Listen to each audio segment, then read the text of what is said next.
Hey friends, welcome back to Earth. Today we're talking about a quick and easy and lightweight Tesla road tripping setup. So this will work with any Tesla with a fold flat middle row, and hopefully it will inspire your own road trip setup.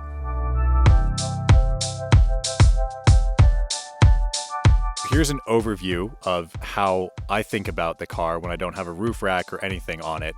And as you can see, everything has a very clear place, starting at the front with the front trunk. This is an awesome advantage of Teslas, and probably a lot of electric cars are going to have these. The reason it's so great is because it is totally separate from the cabin of the car. So anything you put up there, it just won't interfere with your vibe in the cabin. And so the three things that really equates to are all of my shoes, right? My shoes get wet and muddy a lot. I have my laundry up there, so no matter how smelly my clothes get, they're always just in the front trunk. And then also like trash. So sometimes you have to pack out your trash, so I'll just keep it in there.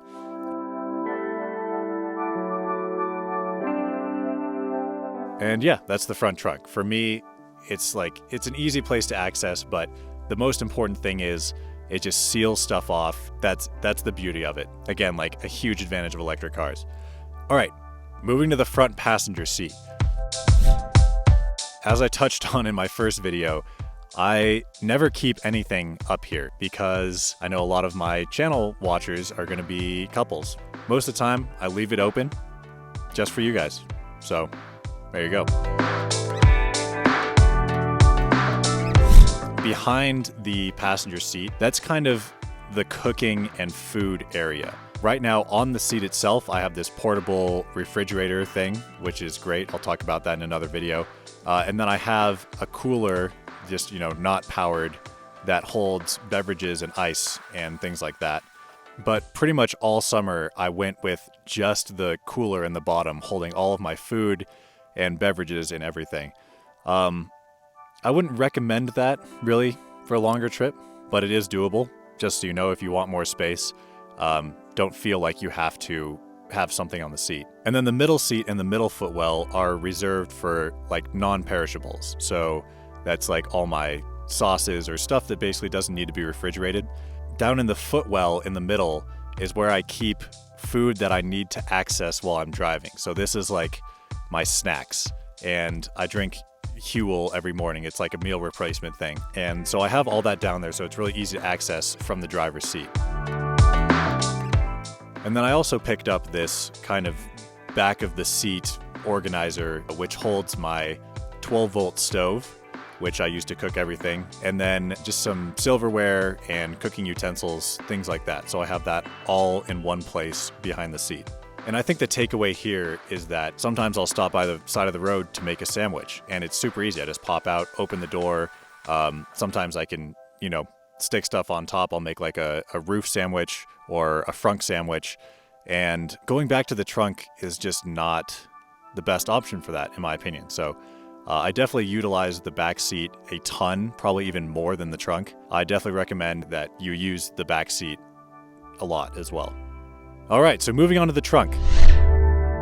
As I just mentioned, I like to keep the trunk pretty spacious and open. I basically just on one side put all of my camping equipment, my tent, my table, my chair, poles for my awning, whatever you're bringing with you, just put on the right passenger side. And then the left or driver's side of the trunk, I reserve for kind of emergency sleeping stuff. One thing I'm going to talk about a lot on this channel is the benefit of being able to sleep in your electric car and have the AC running all night. It's just like a massive, massive improvement over gas cars and has definitely saved my butt a lot. But basically, you want to keep this side kind of open for being able to lay down in the car if you totally need to. I wouldn't say using just one half of the car for two people is a great experience, but if it ends up being way colder than you expected or super windy and rainy and you just couldn't sleep outside very well, it can be a lifesaver to have that back left just kind of ready to go whenever you want. A lot of people might not know, but you've also got this kind of secret compartment in Teslas that actually gives you a lot of space under the trunk floor. And in this area, I store things that are valuable or things that I don't use a lot. The reason for that is it's not actually a super accessible place, right? You have to open the trunk, and then if you have any stuff over it, pull the lid up while you access things below. It's not a great experience. So I try and avoid opening the secret compartment as much as possible. And then lastly, in this little storage area, I just keep tools, cleaning supplies, kind of, I don't know, whatever you want.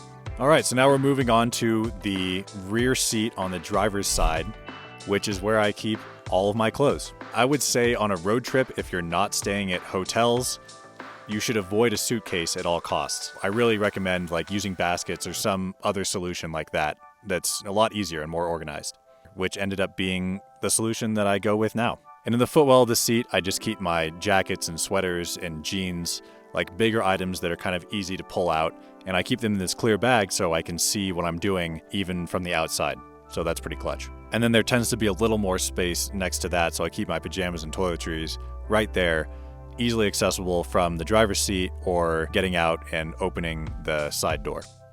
Lastly, for the clothes section, I have another seat back organizer that keeps all my hats and kind of little accessories. It's a pretty good way to do things. I've just been trialing it over the past few weeks, so I'll let you guys know if that changes. In the driver's seat, you've got me most of the time, and not really anything else. The main purpose of the driver's seat actually is when I'm parked, I can move all of my clothes in those bins up to the driver's seat, and I can move all the non-perishable groceries on top of the refrigerator or to that side seat, and then you can fold the seat down. And it's a pretty quick and easy transition to having an emergency rest in the back of the car. And yeah, that's pretty much it. Again, here's an overview of what that car setup looks like. If you'd like to download it, I'll leave a link below. This worked well for me for 3 months. Like, it wasn't the easiest 3 months of my life, but organization in the car was not the problem there. So I hope this gave you new ideas for organization for road tripping. If it did, I would really appreciate your support. You can also leave a comment to tell me how you would do things differently, and I'll get back to you on the weekends when I have service. So really appreciate it. Happy adventuring, and we'll see you next time here on Earth.